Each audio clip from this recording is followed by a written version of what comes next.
Okay, now all of our pieces are stitched and they're still inside out. What we want to do before we turn them right side out is apply some Aleene's Stop Fraying to the seam openings. Now, the mohair that I'm using, if you happen to buy the kit, the mohair that I'm using, it has a nice, very tight weave, and it doesn't really look like it's going to do much fraying here. But I like to use this on seam openings to add extra strength for when we close our seams. You've got your stop fraying and a toothpick. And because it's a type of glue, I don't want to get my work surface full of glue, so I just put some parchment paper down, or you could use a paper bag or anything to protect your work surface. But what I'm going to do is, it had a little trouble coming out, so I just took a pin and poked it through there to open the opening a little bit more. So I've got a line of the stop fray right here, and then I'm just going to take a toothpick and glide it. That's a little much, so I'm going to take some of that and put it on the other side too.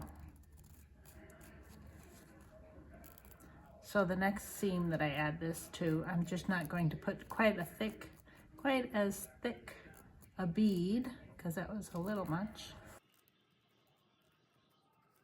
I'm going to do this to the body, the arms and the legs, and the head.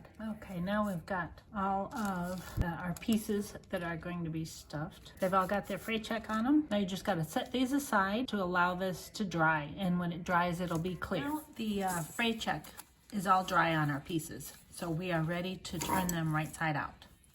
For the body, it's easy to just use your hands.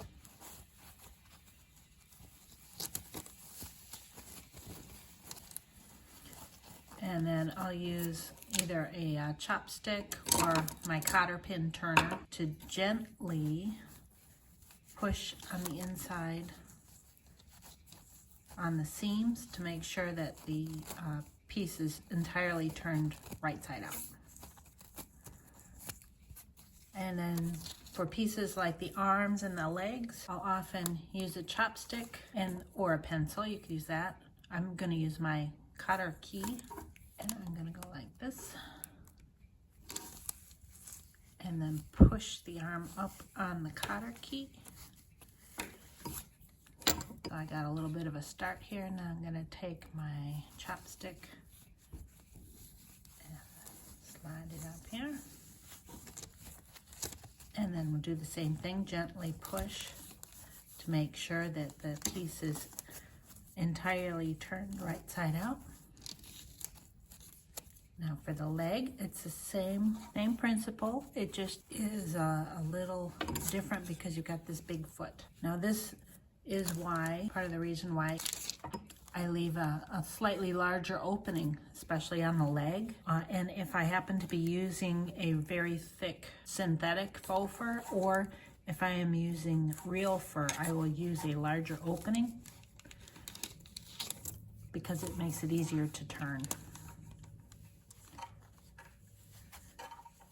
There we go.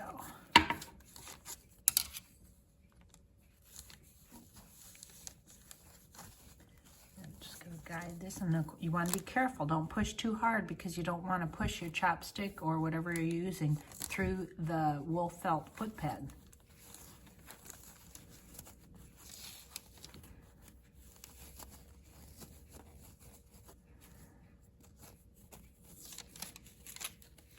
Now I've got that chopstick in there again, and I'm gently going around the foot pad. I'm not pushing too hard, because if I push through the foot pad, I'm going to have to sew a whole nother leg, or at least I'll have to take the foot pad out and put a new one in, and that would just be a pain.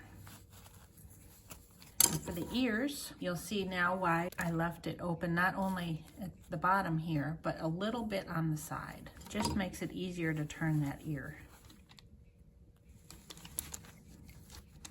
Now, if you're having problems getting it to go like this, because I'm losing my grip on the ear, so I'm just going to moisten my fingers a little bit, push the chopstick all the way up to here. And right now the chopstick and the cotter key are touching each other through the ear. And now that my hands are moistened, I have a little better grip. And there we go. And just a little easier that way.